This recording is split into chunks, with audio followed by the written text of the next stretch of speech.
Yes. Ay, yung question ko lang is like yung summary ng mga questions na sa'yo earlier, nung umabot ka na ng top 5, ano exactly yung nararamdaman mo na ikaw na lang yung nag-iisang Filipino na? Actually, I was happy and sad at the same time. Kasi sabi ko, pumunta kami dito na 3 kami. Mag-isa na lang ako. Pero I'm happy kasi meron natira na magre-represent ng Philippines. So sabi ko kasi, like before we got here, me, Garrett, and Thea, napag-usapan namin na kahit sinong pumasok, Basta may Philippines. Basta may Pilipinas. Parang kasama na kami doon. Parang ganon. So sabi ko nga, tama yun. Ang lungkot pero gusto kong ilaban kasi hindi lang pang sarili yun eh. Parang kasama na sila.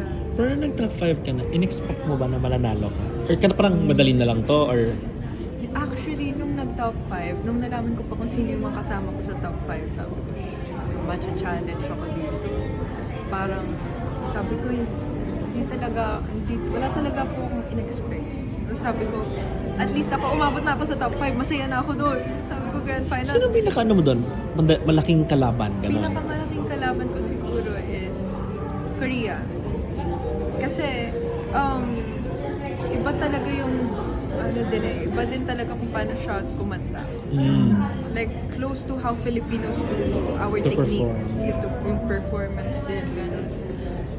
Pero, hindi ko rin masasabi kasi yung Thailand, yung dalawang Thailand, yung isang Laos, sobrang talented din talaga.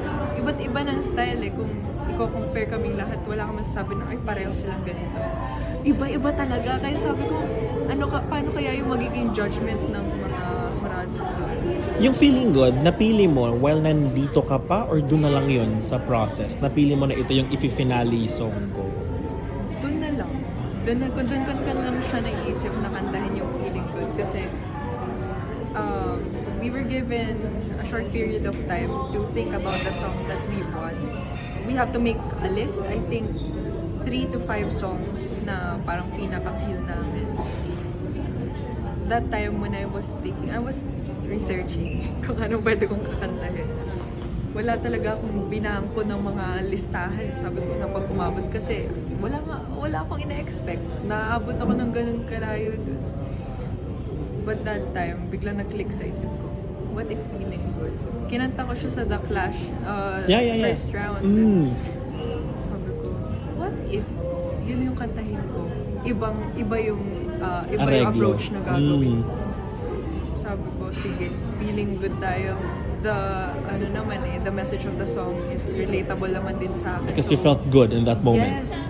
Sabi ko, I wanna feel good and I want to make everyone feel good na lang din kasi gano'n na lang yung pinaka-goal ko. If you don't mind, ano yung next choice mo na song?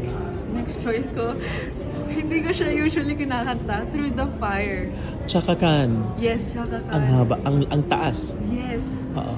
And sabi ko, well, parang yun yung masasabi ko, lucky ako kasi feeling good kinanta ko kasi kung Through the Fire talagang matcha-challenge ako paano kung gagawin yung song na yun. Pero I'm up for the challenge din naman. Pero feeling good is really on a different Nadidinig mo ba sila? Kasi during yung performance mo, ang mga daming reactions yung judges eh. Hindi mo na sila napapansin. I can on the final round kasi hindi na po kami sa likod ng veil. Nasa harap na kami pero yung I think with the play of lights na lang din kasi. So yung itsura namin hindi pa rin kita. Dark pa din. Nakikita ko na yung audience, nakikita ko na yung judge. Pero what I did is I did not look at the judges the whole time. Parang silip lang ako kasi parang na-pressure naman ako from behind the veil. Biglang nakikita ko na yung tao. Yes. May studio audience ba? Actually, that time wala. Wala. O kasi judges lang pinapakita tsaka ikaw. Yes, walang audience. So, sabi ko nakaka-pressure pag tinignan ko lang yung judge. Ganyan. Tapos, nakwento sa akin nung interpreter ko na nagre-react pala sila.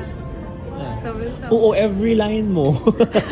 May mga sinasabi sila. Tapos sabi ko, ang hirap naman ba? Kasi nagko-Korean sila. Paano kaya to? hindi ko sila naiintindihan. Like, during the performances, although may interpreter kami, interpreter is nagta-translate lang every time may interview, dun lang. So, during and before, pag hindi needed ng translation, hindi talaga namin naiintindihan. So, guessing game talaga.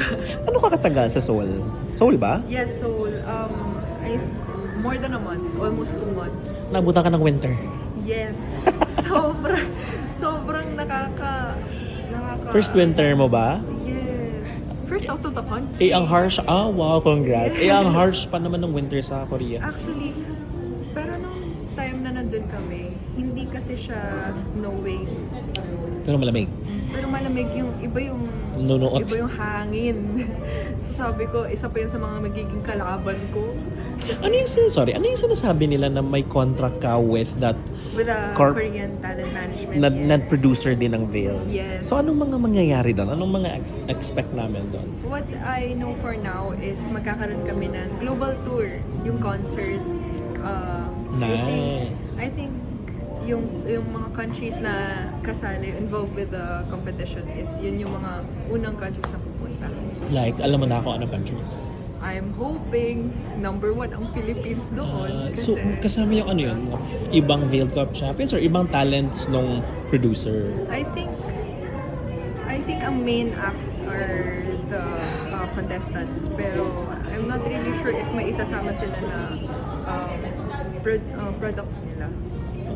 Sabi kasi nila, Arvel, yung nangyari daw sa career mo is parang second time runner-up and never really had a title, but yung binigay sa yung title, international title. What do you feel about that? You know, hindi ko pa rin siya ma-process yung thought na gano'n. Kasi ang dami ko sinilihan ng contest, naging grand finalist. Sabi, pero hindi ako nanghihinayang na grand finalist na ako kasi not everyone can go that far. Oo. Tapos sabi ko, maraming mas magagaling sa akin pero binigyan ako ng chance na gano'n. Tapos, ulitin ko yung kwento ko, in The Clash kakatapos lang. Sabi ko that, I thought that would be the last competition that I will join. Tapos a month after, nagkaroon ng Veil. Sabi ko, ano ba itong Veil? Paano pala kayo pinili? There's been a special segment sa All Out Sundays na yung buong episode Gets. niya. I recall. Yeah. Tapos sabi ko, that time pa nga parang hindi pa nagsisink in sa akin na ay, international competition pala siya. Ipapadala pa pala kami doon. Akala ko May dito kalaban lang. ka from other countries. Akala ko kami lang. Tapos yun pala, so sabi ko, actually after local competitions, national competitions, sabi ko, I wanna try singing din, joining international competitions. Pero hindi ko alam na ganun kabilis na ipaparaan na sa akin yun. Doon na agad. So I'm very... Pero so parang masasabi mo na you almost gave up on your showbiz or singing career, tapos ngayon parang nag-reborn siya. Yes. Kasi sabi ko, actually hindi naman laging optimistic yung isip ko eh. Hindi siya laging positive. Na baka kumakanta lang ako kasi ayun, kailangan ko lang siyang gamitin, ganyan. Pero to compete, sabi ko parang wala na siguro to. Recording your own song. Yeah, I plan to do that. Pero yung sabi ko, pag-compete talaga, sabi ko, laban, ang dami ko na sinalihan na laban, parang... Tsaka baka hindi pa ito yung last, ipapadala ka pa sa Olympics of Performing Arts. Pero one last question for me, ano nafe-feel mo now na halos everyday ka nasa 24 oras, nasa Boy Abunda ka the other day with Eugene Domingo ata? Yes. Yeah, oo. Parang all out ang support ng Sparkle. Yeah, I'm very grateful sa GMA family ko. Sa Sparkle, of course. Sa All Out Sundays kasi regular na din. And sa Wow, congrats. Yes, thank you so much. And sa The Clash kasi syempre, if not for The Clash, hindi ako makikita sa GMA. So, I'm very happy kasi after this, meron akong babalikan na. Nandito na naman ako. At parang mas masaya nga ako na nakauwi na ulit ako eh. Kasi I got to celebrate. Especially masarap umuwi, champion ka. Yes, so Hello. sabi ko hindi na lang yung champion ng ako. Champion. Pinanalo natin Pilipinas eh. Iba talaga yun yung pag alam mong maraming tao na nirepresent ka. Anyway, thank you and congratulations. Malayo pa. Tapos paulit-ulit kong ginagawa. Mas madami ako nakikitang mali, mas madami ako aayusin ko nang aayusin hanggang sa araw na magpo-perform na ako. Parang i-overthink ko pa siya. Sabi ko, dapat dito, hindi naman sa chill lang ako, pero dapat parang magpo-perform ako na kung ano lang yung gustong ibigay ng puso ko, anong gustong gawin ng katawan ko sa araw na yun po. Behind the scenes ba, competitive sobra yung mga nakalaban mo or naging friends din kayo? Ano yung eksena? Sobrang bait po actually ng mga nakasama ko. Sobrang friendly po nila na umabot na sa point na pakiramdam ko, parang kami best friends. Parang tropa na kami. Sa Veld ko po.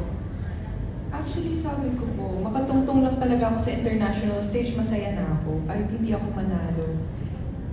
First round pa lang po na makapasa ako, okay na ako, masaya na ako.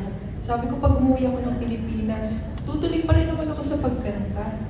Sabi ko gano'n, hindi siya mabigat para sa akin kung hindi man ako pinalad.